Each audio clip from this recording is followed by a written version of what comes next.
Welcome to the third segment of our overview of organizing for power using the constant organizing goals method. We made this video because we want you to use the organizing methods of a master. This segment introduces another aspect of the know what and the know why of organizing. It explores how the COG method functions as an exceptionally effective organizing method. This segment builds on the conceptual knowledge introduced in our two prior organizing overview videos. Again, this is because organizing approach and organizing method are interrelated. Organizing purpose drives the appropriate approach to organizing. The need for effective action drives the proper method for organizing. As we emphasized before, recognizing and then building on this interrelation is one of the essentials of organizing. This segment finishes our video overview of Chapter 1 in Organizing a Guide. We developed the Organizing for Power approach to work with the COG method. When used together, they create a highly effective system for both building and applying union power. This graphic representation illustrates the relationship between the Organizing for Power approach and the COG method. We must re-emphasize, to build and apply power, unions must always start out right. Let's get started. Certainly, approach is critically important. However, approach alone is not sufficient to guarantee organizing success. Successful organizing also depends on an effective process. In fact, the COG method is one of the essentials of organizing.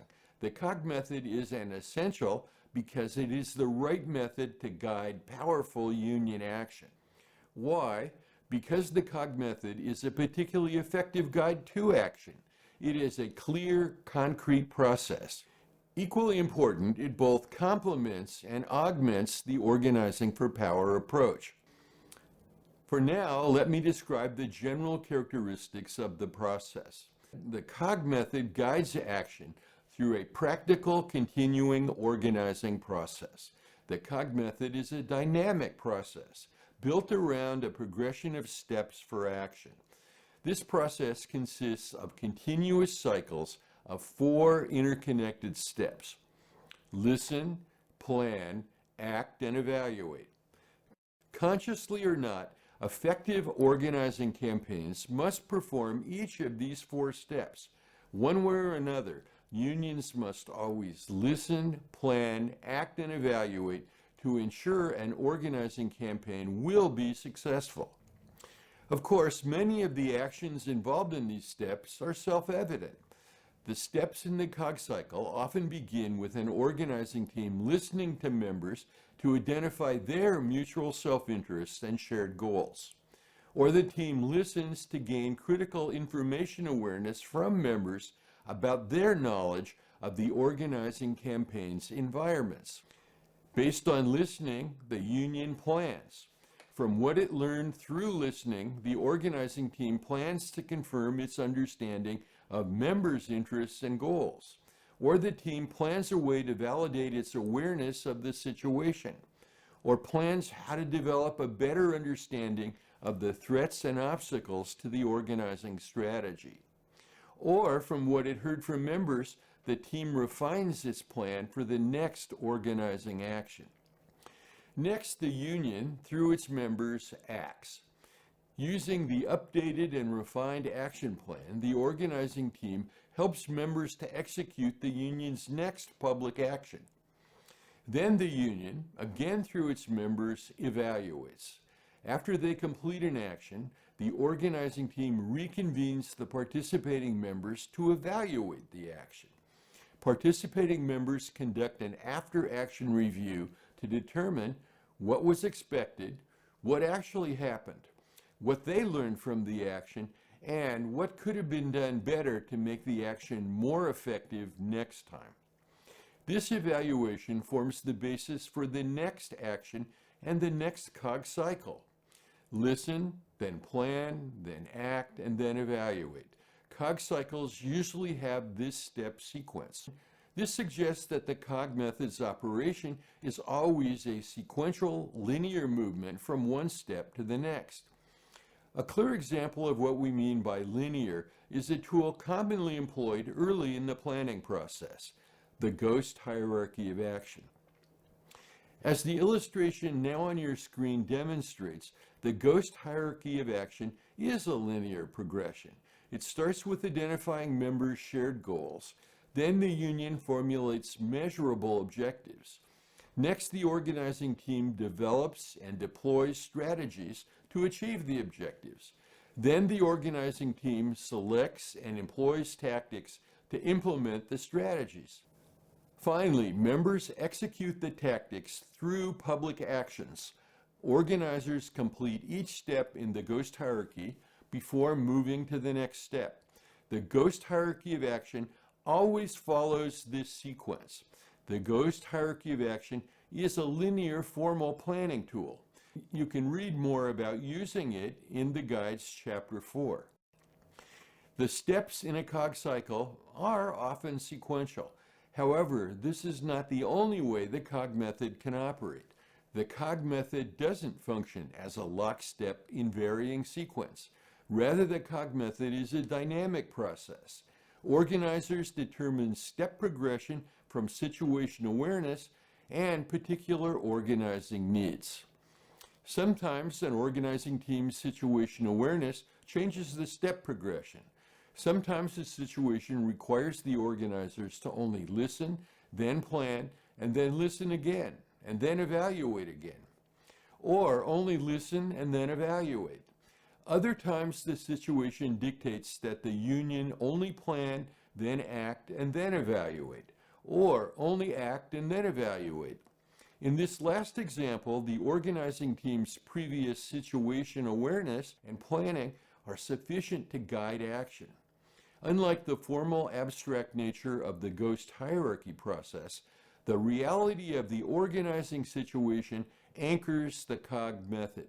The COG method focuses on the concrete situation presented by a union's organizing environments. The COG method is more concerned with results than it is with merely completing the steps in a planning process. The COG method is a continuous process. The end of one cycle starts the next cycle. Through repetition of the 4 steps in these cycles, the COG method ensures continuous progress. Using the COG method, an organizing team can analyze an obstacle or minimize a threat, or a team can take advantage of a new opportunity. From what it learned from these listening activities, a team will then develop a new plan. Then the union can implement the new action plan. Once the union completes a cycle and evaluates an action, executing the next cycle will build additional power and move the campaign closer to ultimate success. This segment is the end of our overview of the COG method.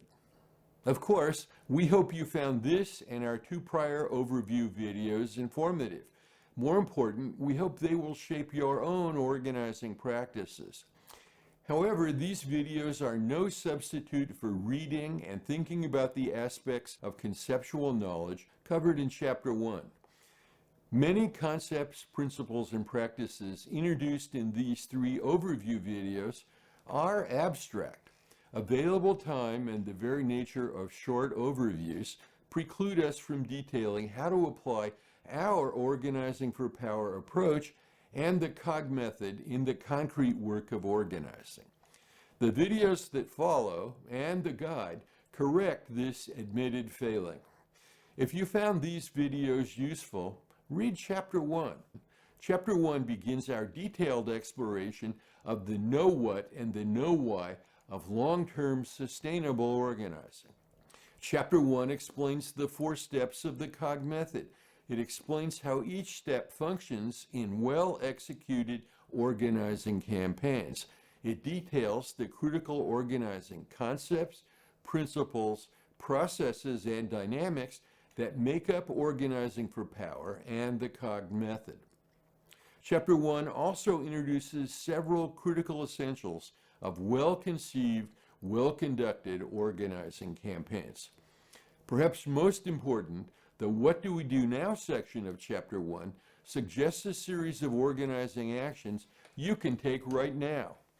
The What Do We Do Now section of each chapter bases these actions on the educate, agitate, evaluate, then escalate driving dynamic.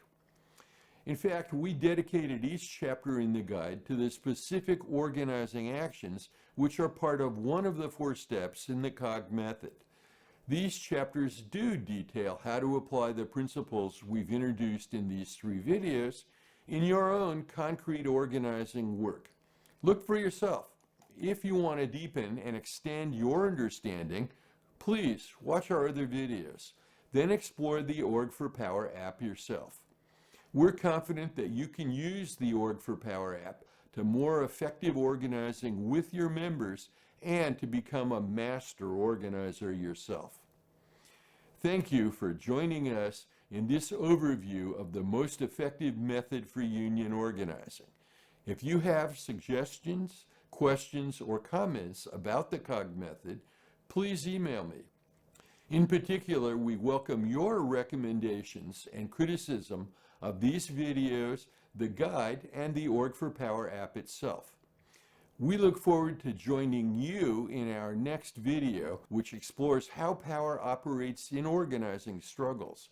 It also explains the nature, uses, and types of power in organizing. We're certain that your dedication to learning about organizing for power and the COG method will make your own organizing more powerful and even more successful. Now go out and do some organizing.